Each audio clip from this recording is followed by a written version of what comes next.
going to be fun, colorful, and wow, big names right there. So yes, I have somebody very special sitting right next to me, so I'll be exiting, and you'll have somebody on right now. Who could that be?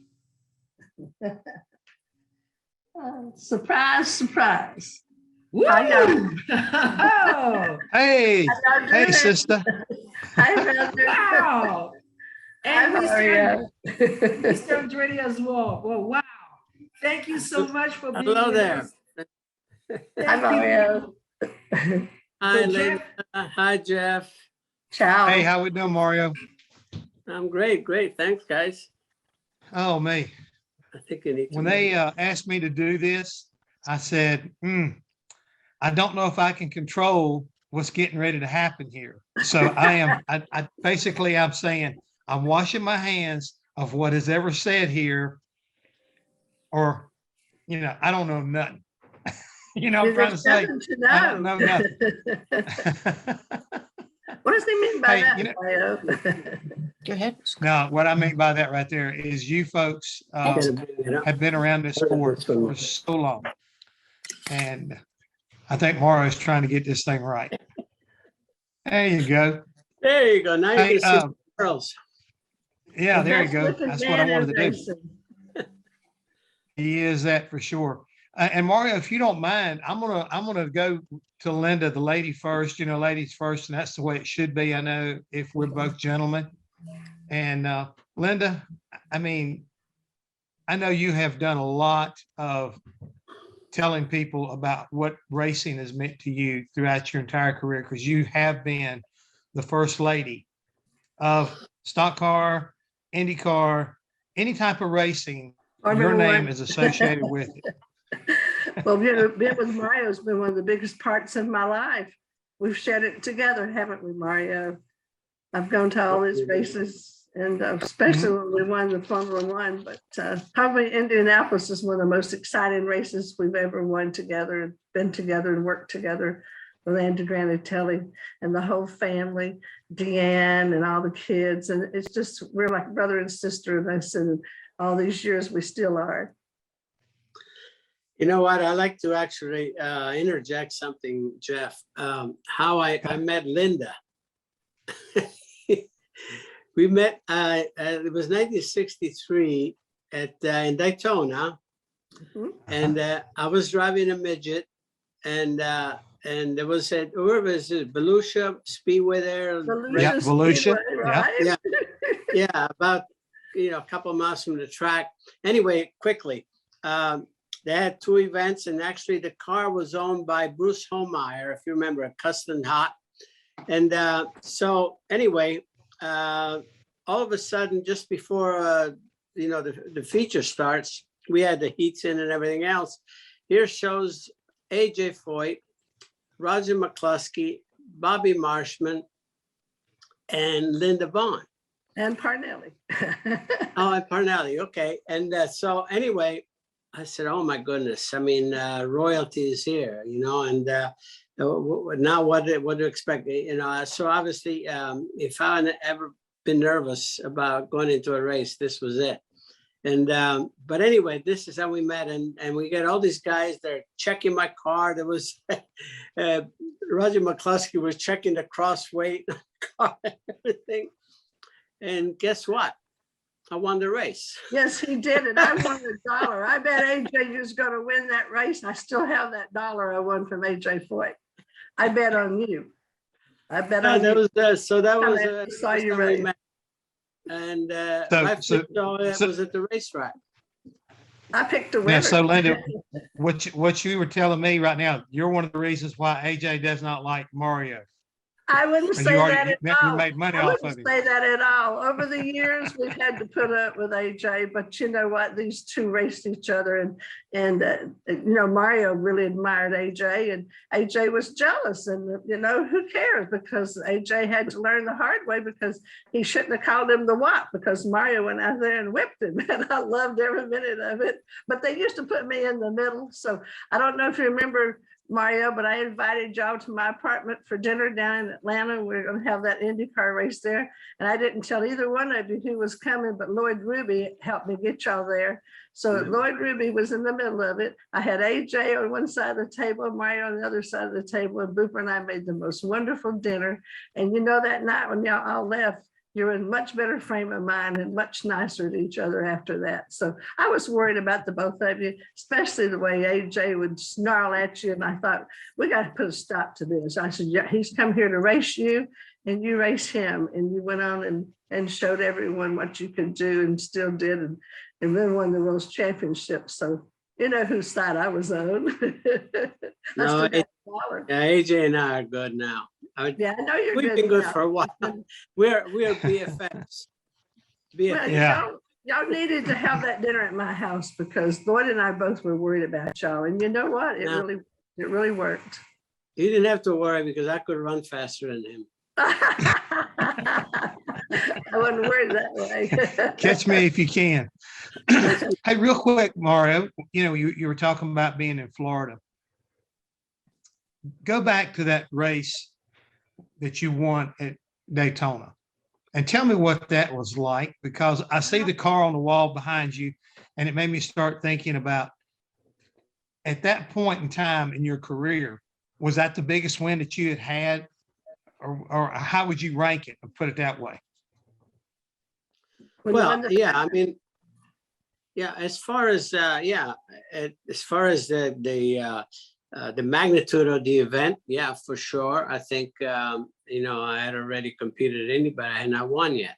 You know, but the point I'm making is, you know, Jeff, things were right. Everything seemed to be aligned there, and you know, why was I, you know, competitive? Because the car was really balanced, and we lucked into some of it. You know, I think good old Jake Elder was very, very helpful. I loved him there. You know, Yeah. and Old suitcase. yeah, old suitcase, Jakey. He sort of kind of was understanding me pretty well. You know, I didn't know what, you know, to ask for. You know, I knew what the car, when the car was right or not, you know, but we unloaded well. You know, we unloaded pretty good. Mhm. The car we unloaded, I tell you, Jeff, we unloaded really very neutral. And sometimes you like some, you know, some push into it and so forth. And we started playing with crossweight, and then I'm looking at Freddie Lorenzen. He had a bigger, like 1.25 inch front bar. Mine was 1 inch. And I figured maybe I'll try that. Everything that I tried, what I did, it just, it made the car, you know, a little more comfortable, slower. So, Yeah. and I didn't have a very good engine at the time, but I didn't know, you know, so I was, you know, I figured, you know, I just can't do that, you know, so I kept the thing neutral all along. Mhm. And then of course there was a choice before qualifying. There was a choice with the rear spoiler. You had whatever Lay it down if you wanted you had to. race, Yeah. you know. And so anyway, the suggestion for them was like a 45 degree and so on and so forth. But again, so the qualifying engines show up, and I, you know, I'm not going to name the gentleman from Ford. In the room there were several engines there, you know, for I think Floyd was driving one of the Fords there at the time. Yeah. And anyway, so, and they all had a tag, and I says, Charlie, I said, could I see the power curve, you know, the dyno sheet on these things? He said, oh, they're all within like 3 to 5 horsepower. I said, oh, okay. So I went over there and I swapped one of the tags. Oh, you can't do that. I said, oh, well, that tells me something. You know, it's actually, I swapped mine with Freddie Lorenzen, and then I swapped mine with Floyd, and he won't let me. So anyway, the bottom line is the only guy that actually was, I was complaining someone once I found out, actually the guy actually told me with the gear I was running 370 gear. Donnie Allison is the only one that actually told me the truth about certain things, because I asked him, I said, what rev should I be pulling with that? He said, at least 7,200. And I was pulling like 68, 6,900.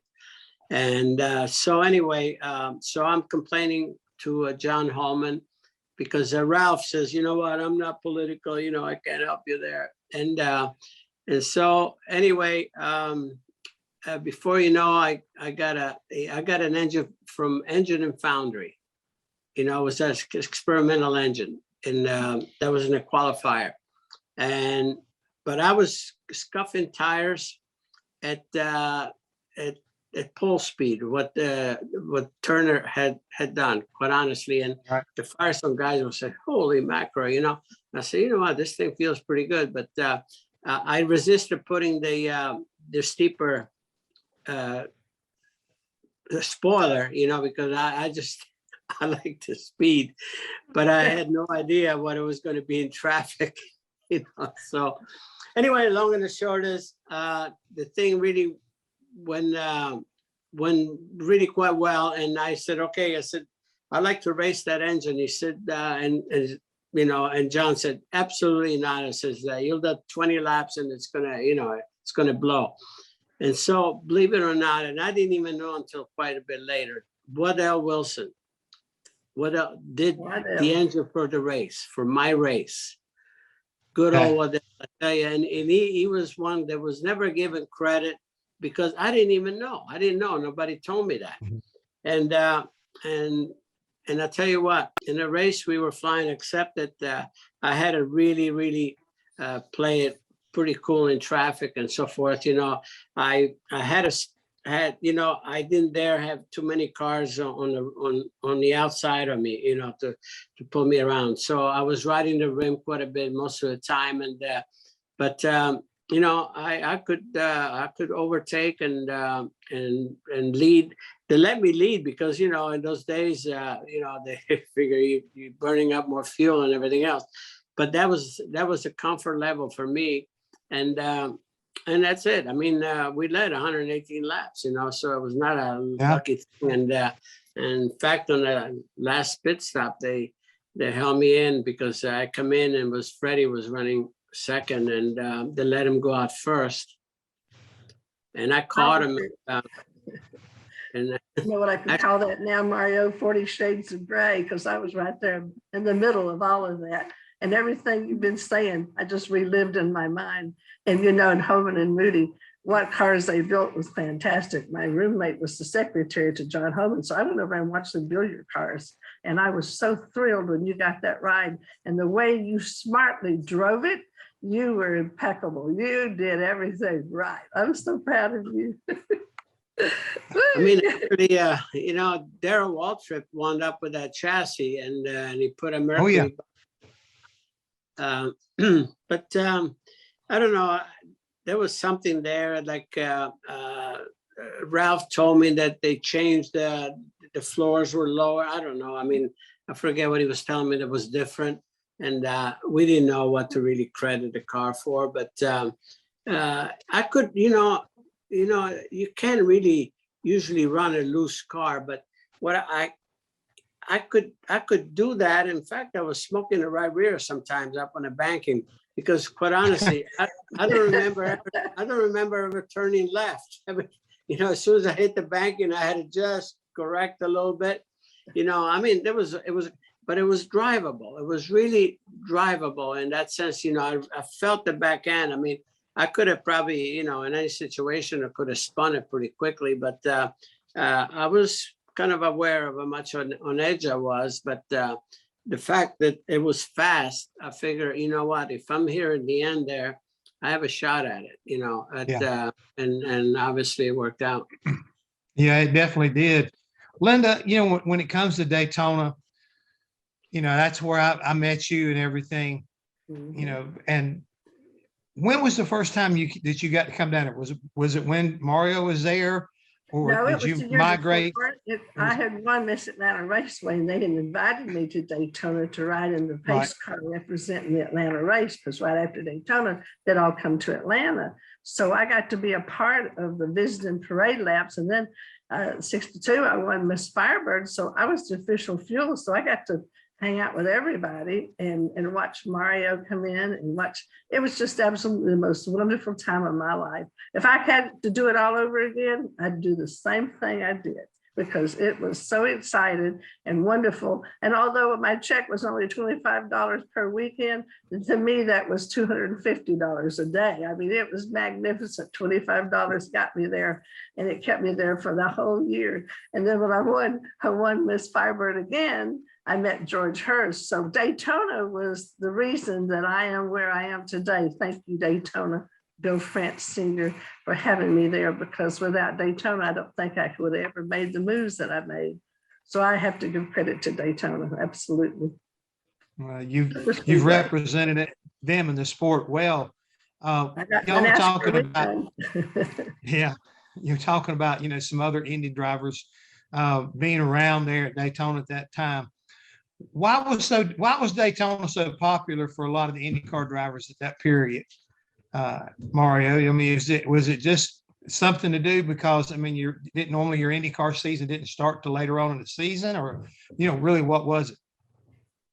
Well, obviously it was attractive for the obvious reasons, that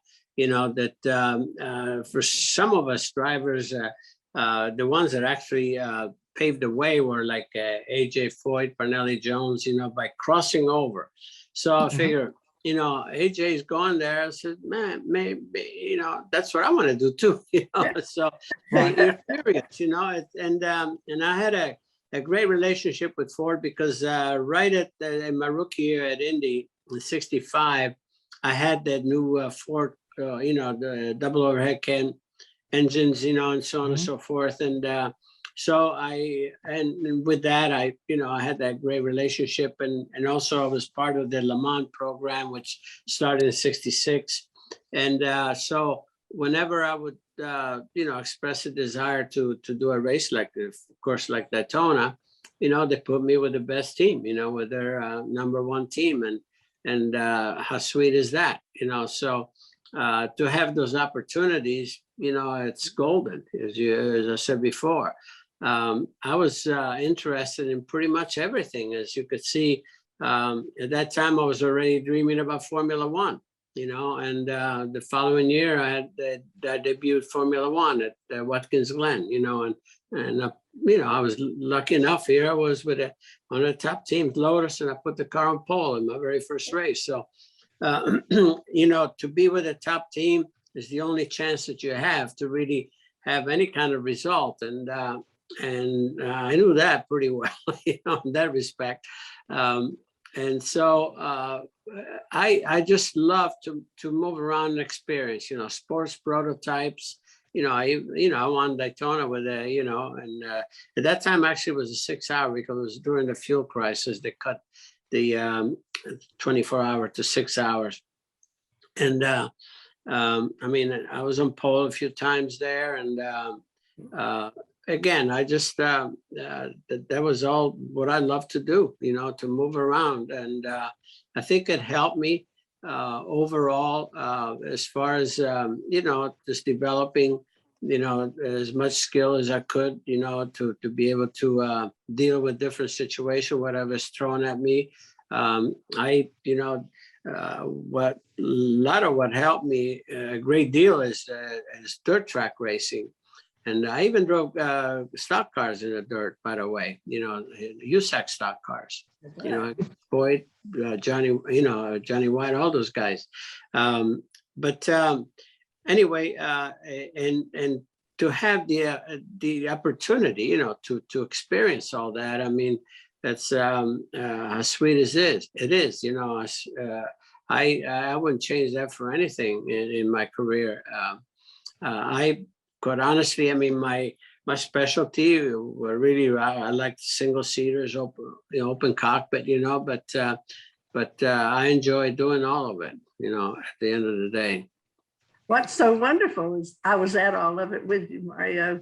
and to relive those times. I watched you closely, became part of the family, and working in publicity and PR wise, you're one of the most versatile drivers in the world, and the whole world knew who Mario Andretti was and is today. They really do, because you still have the great following, the greatest name in racing. Well, Especially it's Formula One. you know. I No, got to I mean, but to Monza, you're, and I got to go to Monza, and Mario was, you have to be careful, they'll pinch you. Well, the only person that pinched me, I turned around and it was Jackie Stewart. And he says, I thought I'd do that before Mario did. And I said, Mario would never do that.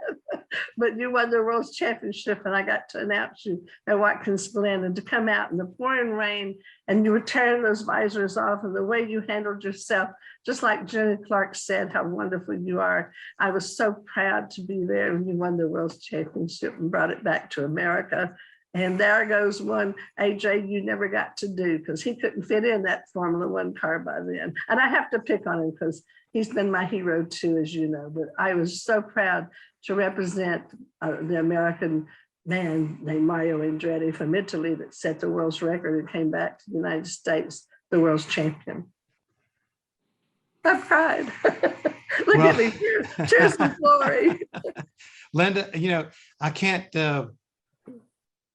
let you cry by yourself to a certain degree, because I mean, I was as proud of him when he did that, because again, I felt like he was from this country. He was an American. Oh, absolutely. You know, he had an Italian heritage, but at the same time, Mario Andretti was racing, I felt like, you know, and representing this country. When he was driving that John Player special and places that he was racing at against the guys he was racing, you know, were world-class drivers in Formula One. And Mario, you did. You showed them what your talent really is. And when you look at the history that you have and the success that you've had, is there, when you try, and I know people have asked you this question, so I'm gonna ask a dumb question. Does it stand out in your history that a favorite memory of a race, a win, or just a moment, a car maybe that you drove? What was your most favorite car maybe you ever drove? Well, you know, I've been fortunate enough to be around for quite a long time, you know, dodged the bullets and, you know, and everything. So I've had many experiences, but the things that I remember, some moments where I can snap and say, oh, yes.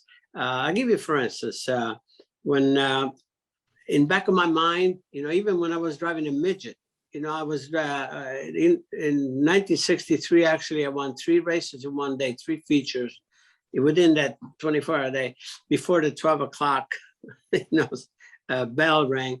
There was Labor Day, 63. And just before I getting pushed off for the third feature, which was a rain-out feature, what was I thinking about? I was thinking about Dan Gurney, who just got a ride with the Ferrari. And I said, oh, you know, an American guy, you know, obviously very popular, and he got a ride with Ferrari. I was thinking of Formula One. I was in a midget. And in 65, when I was rookie of the year, so I got a little bit of attention, you know. Jim Clark won the race, and I befriended him and Colin Chapman during practice and everything else. And then, you know, finishing third sort of thing and being rookie of the year, which Jim Clark was the year before. So we went to a lot of events together. But when the banquet was over, Jeff, we were just saying our goodbyes. And I said to Colin Chapman, I said, Colin, someday I'd like to do Formula One. And Colin says to me, Mario, whenever you think you're ready, you call me and I'll have a car for you. Now, can you imagine, Jeff, having that, you know, that promise? And he was as good as gold. And 3 years later, 68, when I called him at the end of the season, I said, I'd like to do the last 2 races of the season, Italy and Watkins Glen. And he said, right, I'll have a car for you. So he entered the 3rd car. And so again, I mean, these are the moments that were pivotal, you know, in my career. And you know, the other part is to be able to share a lot of it with my family, you know, you know, when the kids started racing, you know, Michael came on the scene, and Michael, Jeff, John, I mean, we were on podium together, 3 Andretti's, you know, at the Milwaukee. When I was, Michael and I were on podium 15 times in an IndyCar race, and first and second 5 times, started from front row 10 times, you know, things like that. These are the moments that are so meaningful. I mean, I raced at Le Mans with Michael, I raced Daytona 24 hours, and Michael and Jeff, the three of us together. And you know, in 1986, at the Pocono 500, they had a supporting race there, you know, Indy Lights, and younger son Jeff was in that race. He was on pole for that race, and he won that race. Michael was on pole for the 500, and I won the 500. Between the 3 of us, we cleaned house. Now, you know, the press didn't even pay a lot of attention to that, but we did. You know, we celebrated. What happened? And it keeps on going today. You know, I'm so proud of the kids that our kids are out there racing and enjoying what I love so much. You know, it's been part of our DNA, quite honestly. And you know, I always say that you know, my brother Aldo and I started this mess. You know, but you know, deep down, with there are 4 race drivers on his side of the family, 4 on mine. You know, so and you know, we experienced a little bit of all of it. You know, that you know, the sport can be cruel at times, and unfortunately, it was cruel to Aldo. You know, and to my younger son. And but these are things that you can never know. You can't control, and but still. That did not deter any of us, you know, to continue and keep pursuing our dream. So that's, you know, these are the things that, to me, there's so many chapters, you know, in my life and my career that they all have a special meaning for certain reasons. I always say, what if this wouldn't have happened? What if that wouldn't have happened? You know, you know, certain opportunity, like if you're Zoom, you're there. Give you, for instance, you know, in those days, unfortunately, sometimes you benefited from the misfortune of somebody else. And that's how I got my first ride in the IndyCar, you know, with the top team, you know, with the Dean Van Line. It was one of the top 3 teams in IndyCar. As a rookie, you know, how fortunate was I, you know, to be under the tutelage of Clint Bronner and then Jim McGee. You know, that I had the best of both worlds. Clint Bronner, a crusty old dude, you know, with you know, solid though, you know, with a lot of wisdom. And then, you know, Jim McGee, younger, my age, and thinking more, you know, I think openly, and I think we blended together so well, and they were so good for me. So, like I said, there's so many things that happened at the right time, and made all the difference, you know, career-wise. So, I look back and I tell you, it's I have a lot to be thankful for. And I'm so blessed and thankful that I was with you in all of these. And that's what's so wonderful. I had a lot of people write to me the past few days looking forward to seeing the 2 of us together again. So that goes to show the love that the fans give us. It was wonderful. And I got to be with you. Yeah. And to me, Linda, that's the reason I wanted to ask you a question. You know, you and Mario have shared so much throughout your career. But when you look at your travels, is there any defining moment, or is there a memory that jumps off the books, you know, kind of like it's you? I've seen you have got your own book out there where you've chronicled a lot of this right here. But at the same time, is it a Daytona? Is it an Indy? Is it going overseas to Europe? You know, what was it? Or is there a defining moment in your career? Indianapolis. Indianapolis. Mario Well, went you in know, Indy 500. It was Well- absolutely magnificent. It's one of the greatest ladies in racing. And that brings about all the love that we have, the passion for open cockpit, well, open air racing. you know, Yeah. our sport is very rich of Very diverse disciplines, and each discipline have, you know, the crown jewel event, for instance.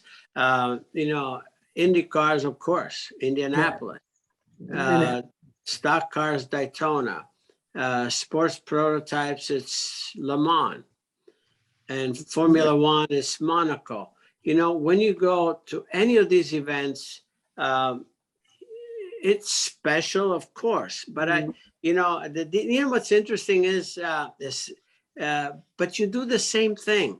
A lot of people, you know, I remember that in Indianapolis, for instance, because you remember, especially when they had the motel right there, everybody was staying, you know, Yeah. everybody was at the same hotel.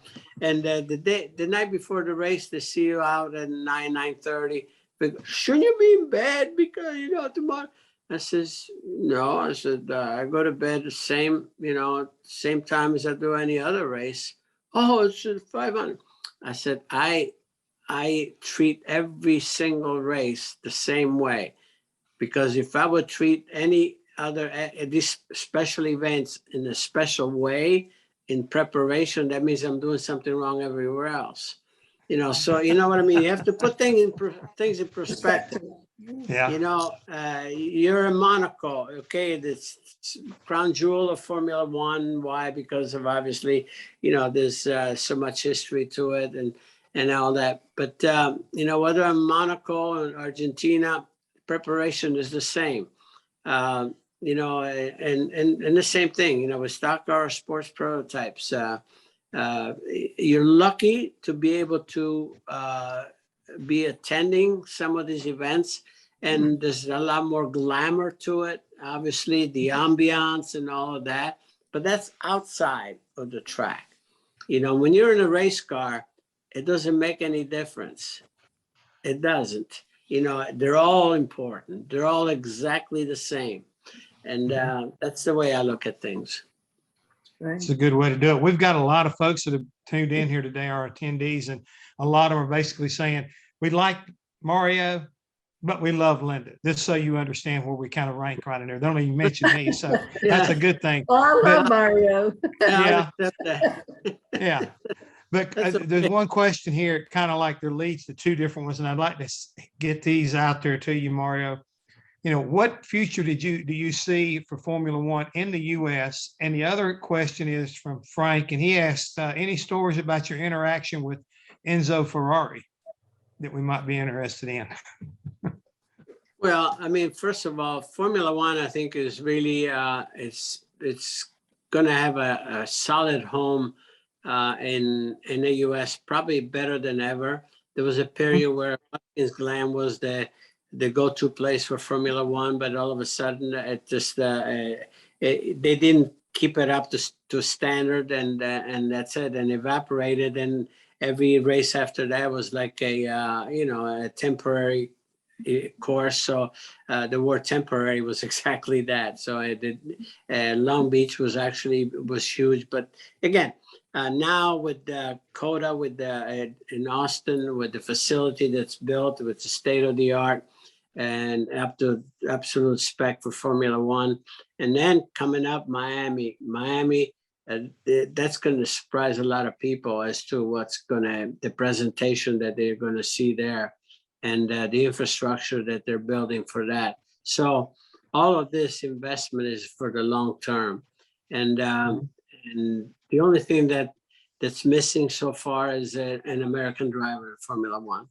I hope that, you know, that becomes a reality sooner or later, because this country deserves to be represented in Formula One, which is, let's face it, it's the Olympics of our sport. You know, it's the truly, truly international aspect of it. And, you know, one of the things that I was so proud of, you know, whenever you're on the podium, on the top step of the podium to play the first national anthem to play is your own, you know, your your home national anthem, and then the second one is wherever you are, the country that you're visiting. And there's a lot of pride that goes into that. It's and so, but again, you know, I think it's going in the right direction, but having more visibility here, solid.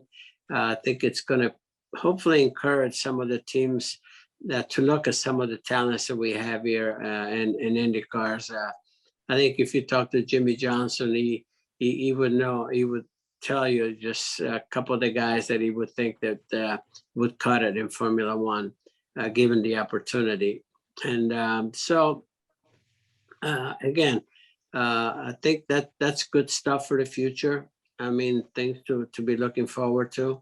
What was the second part of the question? The guy was asking, Frank Harold wanted to know, are any stories about your interaction about Mr. with Ferrari? Enzo Ferrari? Well, yeah, I mean, the story is that the best part about that is that I'm one of the very few drivers that dealt with him directly, mainly because, you know, if you look at the history, except for the 50s and just early 60s, there haven't been any Italian drivers driving for Ferrari, you know, so and mostly, and he did not speak, he didn't want to speak any other language because he liked to, you know, to understand everything perfectly. And I dealt with him directly. There was no third person, you know, in the middle. And I loved that because I saw passion, so much passion in this man's eyes. You know, the very first race that I drove for Ferrari, that he was there, was in 1969, the 1,000 kilometers in Monza. It was a sports car race. And I was team with Chris Amon, who was a factory driver at the time.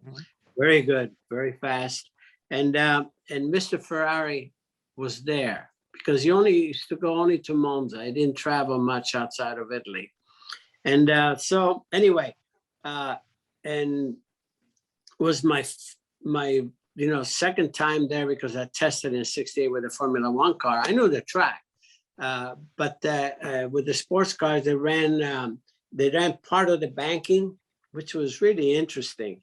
And so there was some diversion to the track. And anyway, I was really getting quite smart going up to banks because they're taking a lot of risk. But I wanted to impress Mr. Ferrari during practice so much that, you know, I crunched the car a little bit.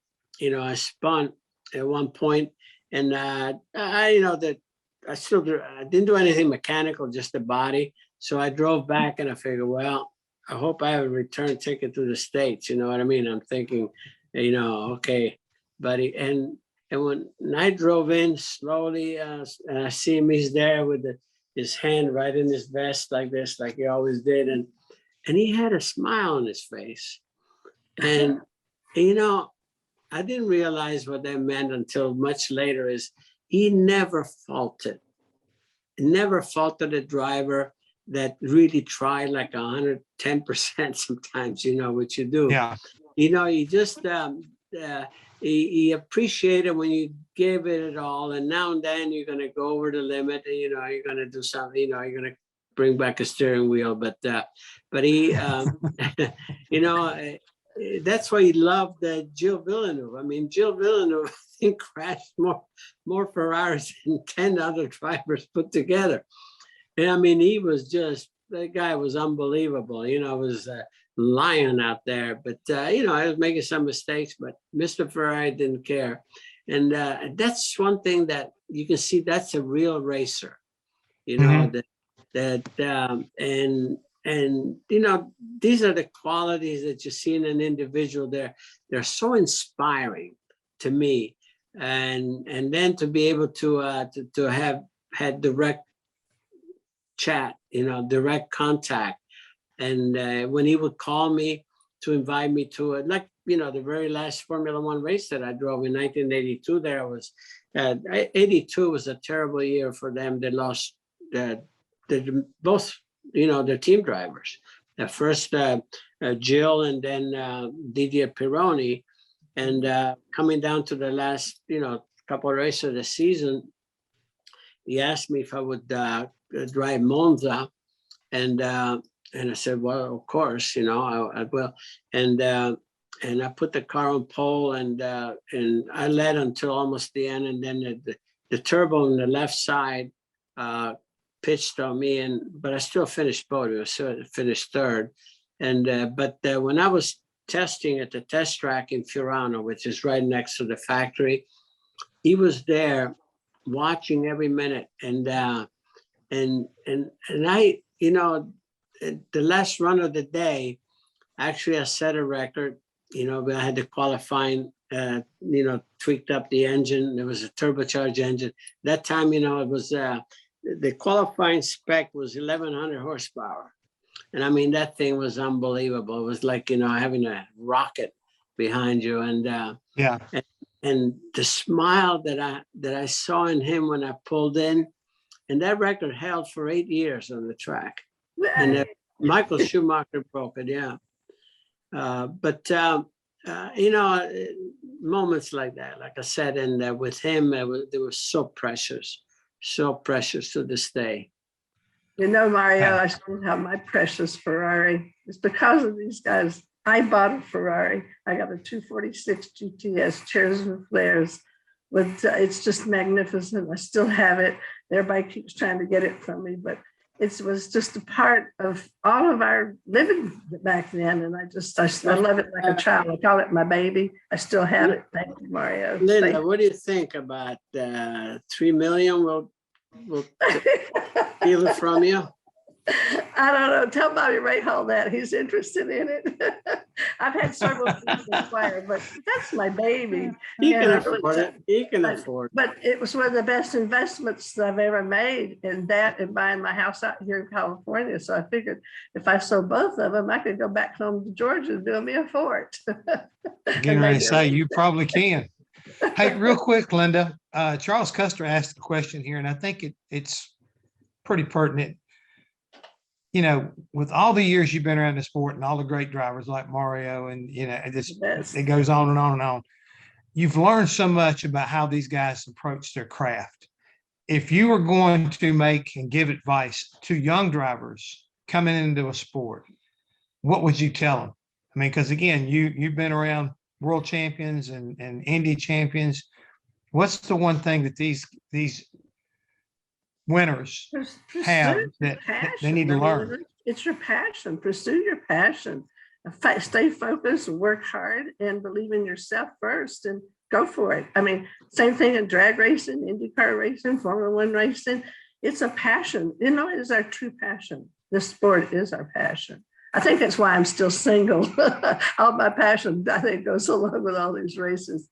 But I would just say stay focused. I mean, you take Tony Stewart and Leah, I was just at their wedding, and now they're going to form a team together. And this is fantastic that they're going to be working together.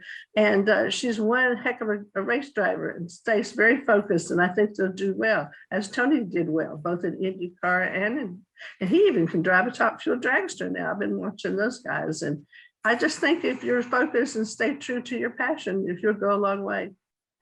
What do you think? You won't believe this. You were talking drag racing. I just happened to have a question that popped up here from Joe Costello. And the question was from Mario. He says, Bob Tasca has said that he has offered you a ride in his 330 mile per hour funny car. Is that true? And would you like to try it? Well, it's kind of true. I don't know whether he really meant it, but because young Tasca, I just met him a couple of weeks ago up in Rhode Island at an event, Italian American Hall of Fame up there, and but I drove for his dad at an exhibition race in 1968.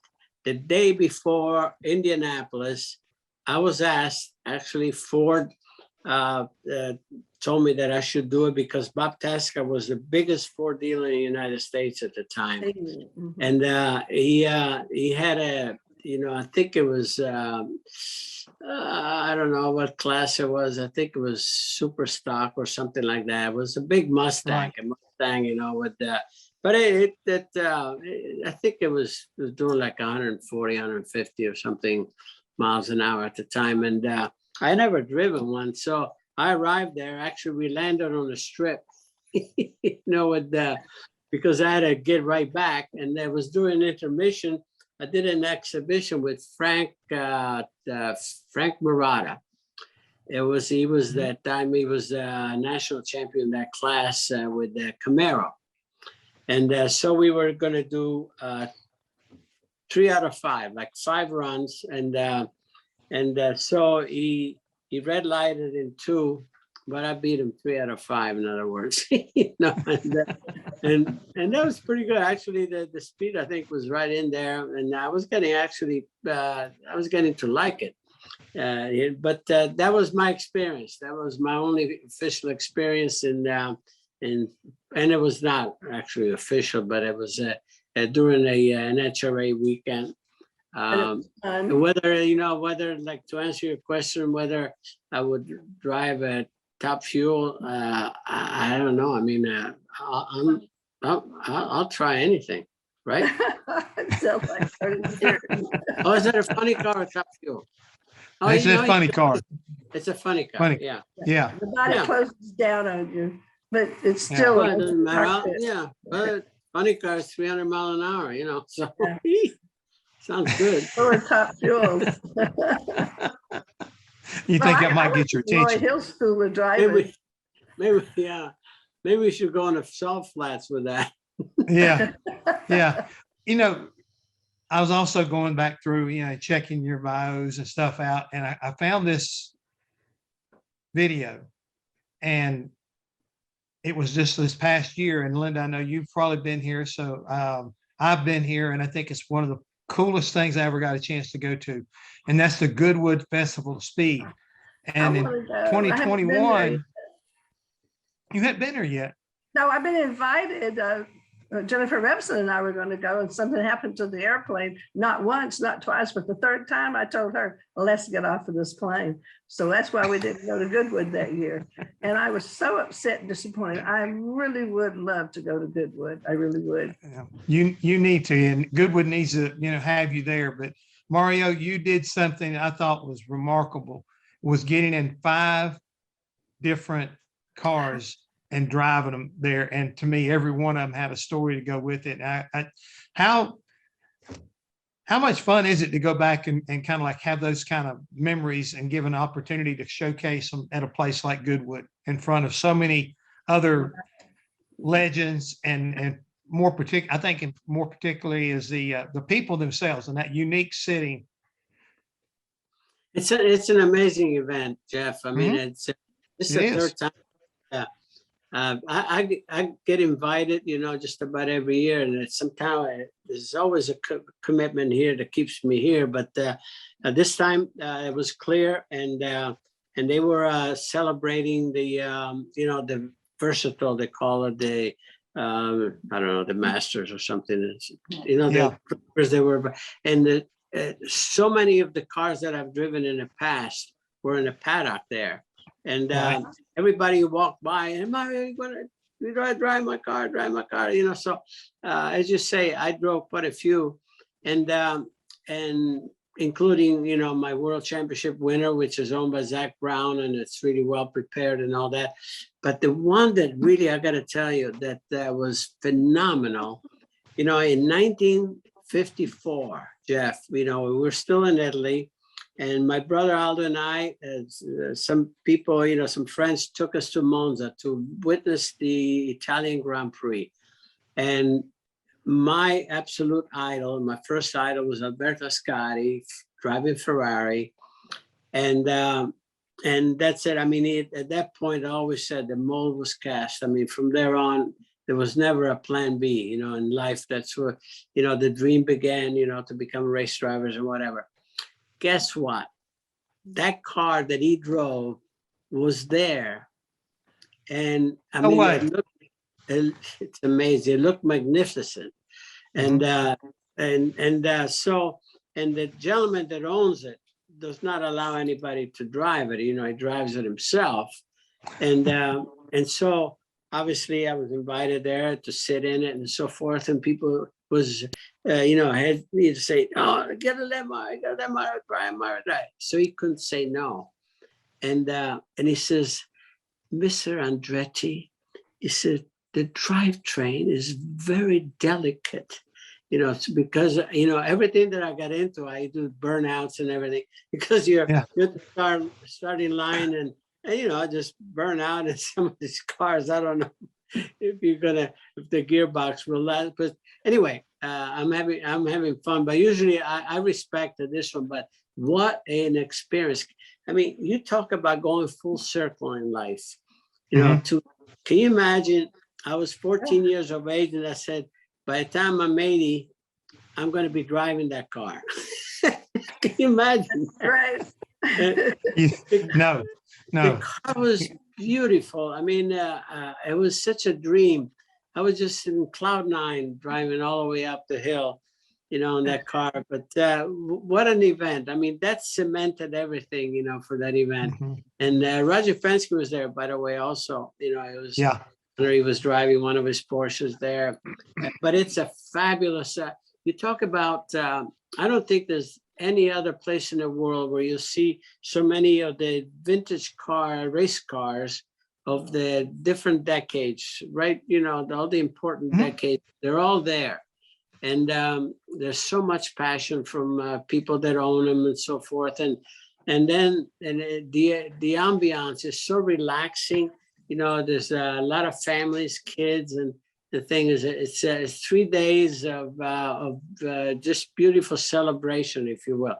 You can celebrate anything you like, but there's always something you can celebrate about. And then, you go to the drivers club lunch and, you just have breakfast with the champions of anybody that's anybody in our sport. You're going to find them there. And he said, oh, he's still around. It's amazing, I see Tony Brooks. I said, I didn't realize the man was still with us. It was a driver of the 50s, in Formula One. And it's an experience like no other. And Lord Marsh is still having all his good times. I want to go. I got to go. I was gonna say, Linda, you need to go so you can complete the deal because, like Mario's saying, I got to go with Junior Johnson and Darrell Walter, and we took our '85 Monte Carlo out of the museum in Daytona, and Junior and I put a updated engine, brakes, and stuff on it, and got it ready to go over there. And then we went over and I took care of it. And to me, it was like, man, it's like Christmas. It's like what you're saying. It's having a worldwide reunion with so many different world champions. And that's people. A dream. That's a dream. I'm having. Yeah, it's a dream. It is, and it's really is remarkable. Hey, real quick, Linda, you got your Ferrari. Mario, you got your car collector of any kind? I mean, do you keep anything, or you have any specialty cars? Oh, no. The only race car that I have, Jeff, is the one the Lola that I drove my very last race at Laguna Seca '94. I could have had cars, my world champion car. I could have had the very first the Ferrari that I won my very first Grand Prix. So that it was offered to me, and I said, "No, I'm going to take a Daytona street car, instead." What an idiot. And I was too busy, but the only car that I have in the garage, like I said, is just that one. And for the rest, I don't, I mean, you talk about real pristine car. I have my dad's 87 Bronco. It looks like brand new. What about that Lamborghini that you rode me down those hills? The Corvettes, Papa G You know, How I about treat you gave me myself. a drink of grappa that night, and I went and got in the car with you, and you drove it up and down those hills. Oh my word, what a ride! You got to watch out for that grappa. It'll jump up and get you. I ran into It some of got that me. I one think I time. stayed 3 extra days at Mario's. It was definitely different than White Lightning in Georgia. I still got my Hearst Oldsmobiles. I got a big block 455 pace car sleeping with my little Dino. So I still have my muscle cars, and I drive a Chevy and a Cadillac CTSV. So I still have horsepower. My mama said, "Ain't you ever going to grow up?" I go, "No, ma'am. Here's your keys. I got her one too." Hey, Linda, one of your fans out there, Ed from Ed's Auto Garage podcast, Oh, yeah. said, "Love you."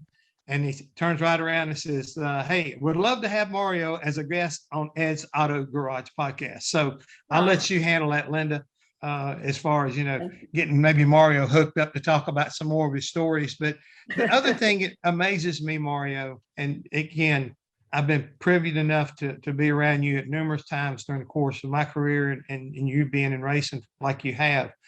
I'm amazed how sharp you are. I mean, your memory is just like it happened yesterday. And that just, I don't know, excites me because you know where you were, who was there with you, what the situation was, and you don't hesitate. I mean, and I love that. I really am glad that you are that sharp today. Let's face it, you've been around, and I don't want to bring up age, but I just feel like I'm talking to a man that is ready to go to Indy next week and get in a car and go run. I really do. I'm going there. I'm going next week there to get my physical so I can keep driving that 2-seater. Oh Yeah. yeah. How was that? How was that? We actually had It's right somebody there. ask. It's right there. See it? Yeah. So how much fun is that for you? I mean, and the people you get an opportunity to scare the heck out of. I love that. I really do because it's another good reason, rather than just going to the track and just sit around and watch. I get to do my own thing, and I love the team there. The preparation of the cars is immaculate. I mean, these guys are all racers, and I'm driving a really it's a beautiful car. The car has got all the qualities of today's cars, and I think as you say, I think it keeps me sharp in so many ways. It gives me reason to stay in decent shape, because it's quite demanding. The car is very heavy and so forth. And but I'm really enjoying that. And I'll tell you what, that Indy experience, the way they handle that is there's no better way to really showcase the sport, quite honestly.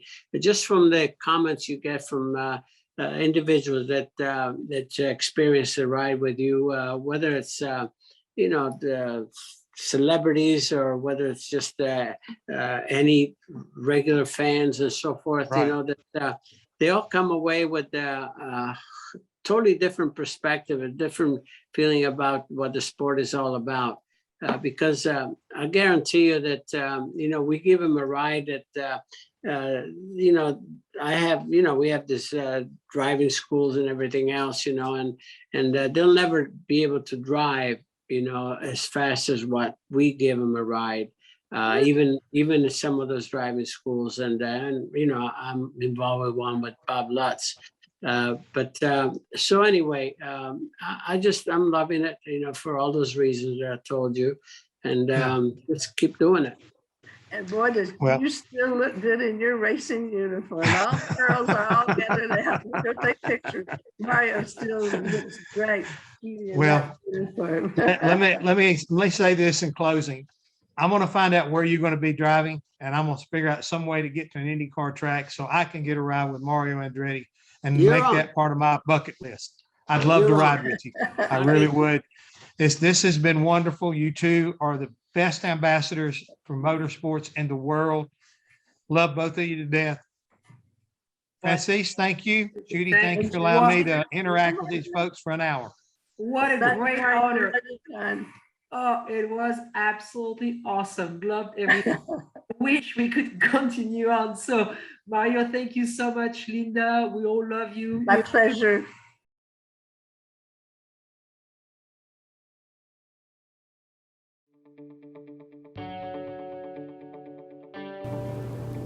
concept for e-part trade is basically, in my opinion, there's a big hole in the internet. So the internet started many years ago, but there's never been an online business community for racers on the World Wide Web.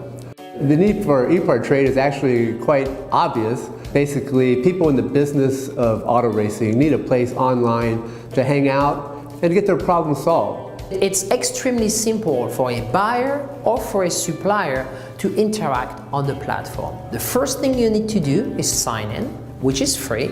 And the second thing is, when you see a product that you're interested in, all you need to do is click on request more information.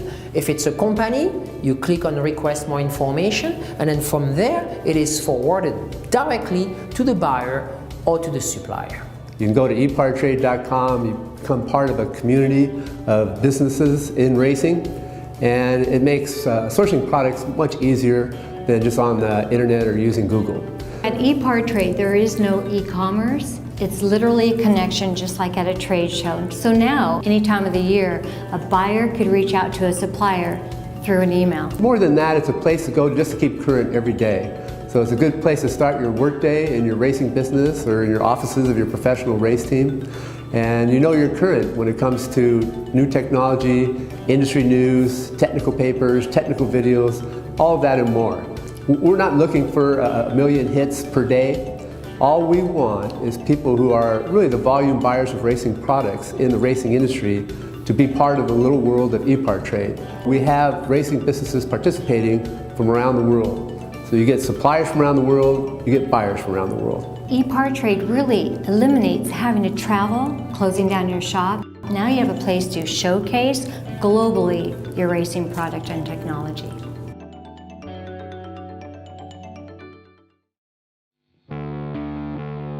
There are two types of people, racers and everyone else. Racer Magazine is for those who believe that racing is a way of life.